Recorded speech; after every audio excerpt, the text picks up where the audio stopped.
Hello students, welcome back. Hope you are all well to the Maths Pain channel. In the last few videos हम देख रहे थे कुछ binary operations. हमने addition and subtraction के बारे में देखा, how to add two complex number and subtract. So let's see the third operation, multiplication of two complex numbers. अब देखो कॉम्प्लेक्स नंबर ले लो आप कोई भी, तो बेसिक आपको जनरल कॉम्प्लेक्स नंबर तो हम यही लेते हैं, ठीक है, ये जनरल कॉम्प्लेक्स नंबर है. अब मल्टीप्लिकेशन क्या है, Z1 मल्टीप्लाई Z2. तो आप लिख दो इनकी वैल्यूज, फिर आपको मल्टीप्लाई करना है बस, जैसे आप करते हो. क्या करना है, टर्म बाय टर्म मल्टीप्लाई करो. x1 x2 हो जाएगा, plus iota x1 y2 plus iota y1 x2 और आयोटा स्क्वायर y1 y2. ठीक, simply term by term multiply. तो देखो अब लाइक टर्म को आप इकट्ठा लिख लो. आयोटा देखो यहाँ पे है, यहाँ पे है, तो यहाँ से हम कॉमन ले सकते हो. y1 x2 plus x1 y2. और देखो यहाँ पे देखना आयोटा स्क्वायर. आयोटा स्क्वायर की वैल्यू हमको पता है -1, तो -1 डाल दो आप, तो ये हो जाएगा. तो बस x1 x2 नॉन आयोटा वाली टर्म्स ये है और आयोटा वाला टर्म ये है, प्लस x1 y2. ठीक है, तो ये था मल्टीप्लिकेशन का. तो देखो कुछ हम ज़्यादा कुछ कर नहीं रहे, बस simply term by term multiply कर रहे हैं और फिर iota and non iota terms को सेपरेटली लिख दिया. तो अगर आप पूछो हमसे real part of Z1 into Z2,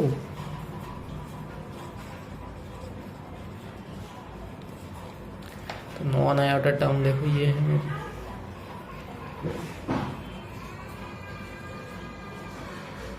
y2.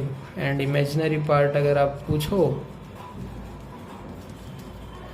Imaginary part क्या होता है, कोफिशिएंट ऑफ आयोटाज. तो कोफिशिएंट आयोटा का क्या है ये,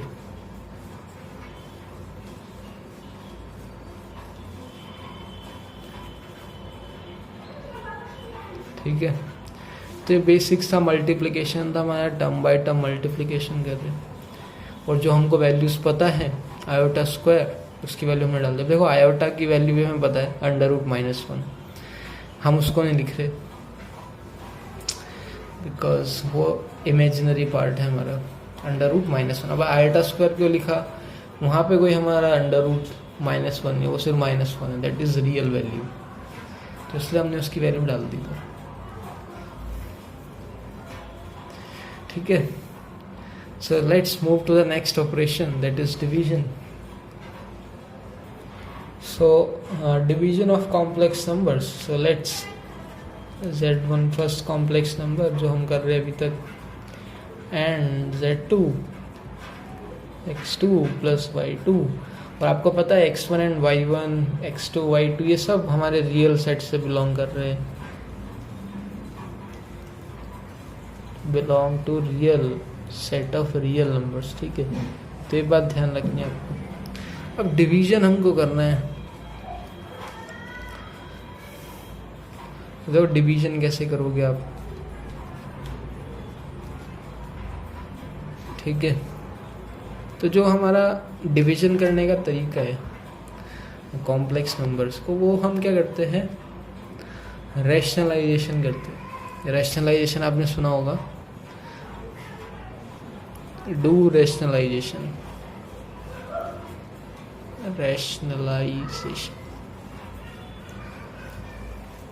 रैशनलाइजेशन का मेथड हम यूज करते हैं डिवीजन के लिए. तो रैशनलाइजेशन से क्या बेनिफिट क्या होता है मैं बताता हूँ.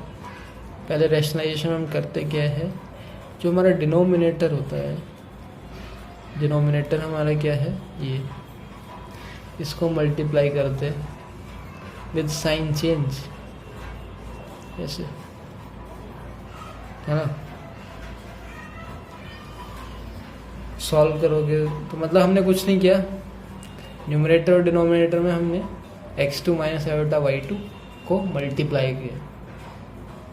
ठीक है, अब क्या करना है आपको, देखो मल्टीप्लाई हो रहा है, ये कॉम्प्लेक्स नंबर है हमारा और एक ये है, तो मल्टीप्लाई आप कर सकते हो, और एक ये है और एक ये है।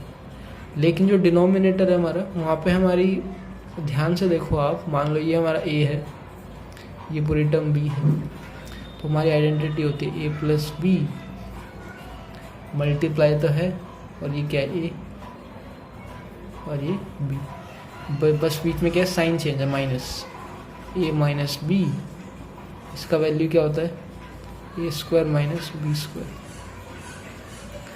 तो हम डिनोमिनेटर में तो ईजिली लिख सकते हैं, लेकिन आपको ऊपर टर्म बाय टर्म मल्टीप्लाई करना पड़ेगा। x2, अब a क्या था हमारा, x2 था, x2 स्क्वायर, और b क्या था हमारा, ये आयोटा y2, इसका स्क्वायर करोगे तो iota square and y2 square. ठीक है, तो अगर आप टर्म बाय टर्म मल्टीप्लाई करो न्यूमरेटर में, तो x1 x2 minus iota x1 y2 plus iota, check करना, आप कंफर्म करना कि जो भी आ रहा है, जो भी मैं लिख रहा हूँ सही है। अब देखो आयोटा स्क्वायर, फिर हमको पता है आयोटा स्क्वायर की वैल्यू -1 होती है, तो ये हम यहाँ पे पुट कर सकते हैं, तो प्लस हो जाएगा 1y2 स्क्वायर।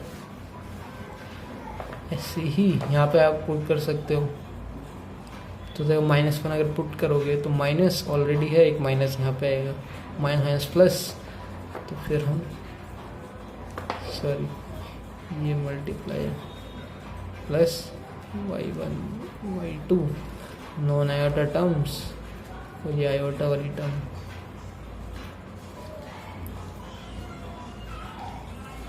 और नीचे हमारा डिनोमिनेटर में ये।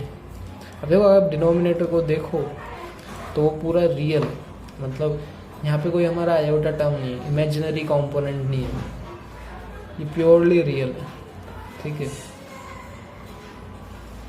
अब अगर मैं आपसे पूछूं, ये था हमारा z1 डिवाइड बाय z2 का वैल्यू, अगर हम आपसे क्वेश्चन करें 2 questions, that is real part of z1 by z2 बताओ, and imaginary part of z1 by z2।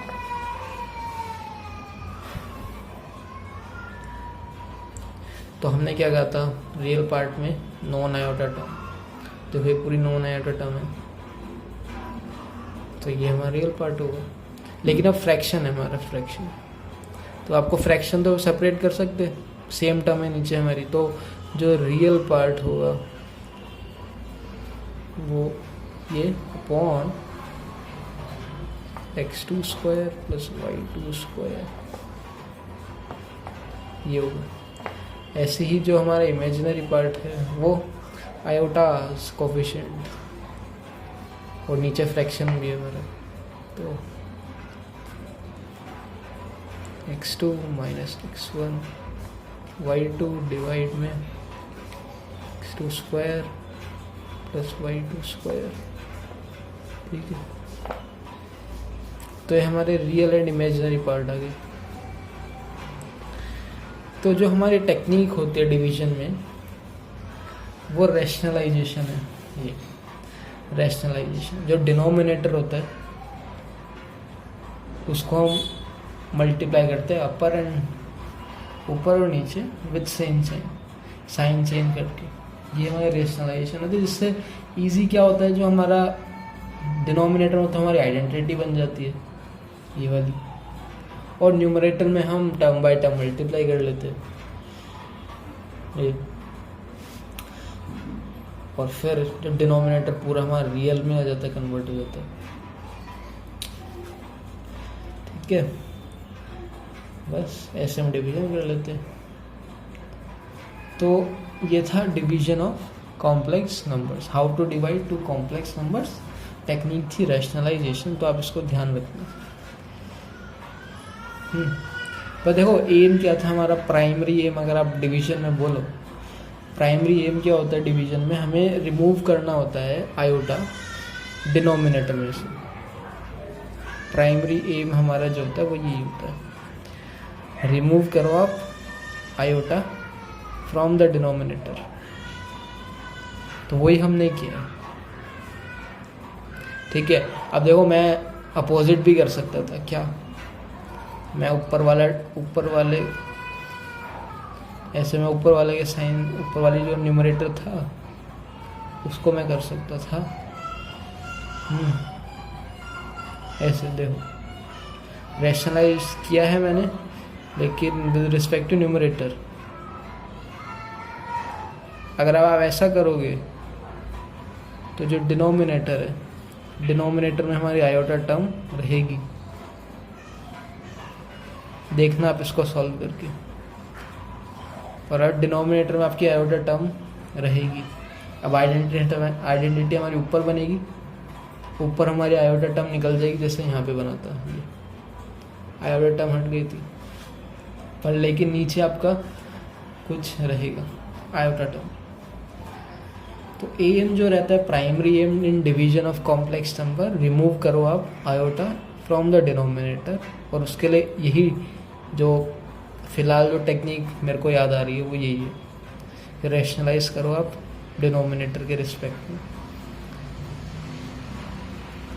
उससे क्या होगा, डिनोमिनेटर से हमारा आयोटा रिमूव हो जाएगा। और ये आप देखना, बताना मेरे को कमेंट सेक्शन में ये डिवीजन करने पे क्या है आपका, rationalise with respect to numerator करने पे क्या है। क्या आप डिनोमिनेटर में से आयोटा रिमूव करने में मतलब हटा पाए डिनोमिनेटर में से आयोटा या नहीं, कमेंट सेक्शन में बताओ यस और नो में। So in this video we have just looked at two operations, that is multiplication and division. So if you have any doubt in any four operations or in any concepts regarding the topics taught in these few videos based on complex numbers, then please put them in the comment section. I will try to answer your queries. So till then, thank you for listening and watching Mathspin. Thank you very much.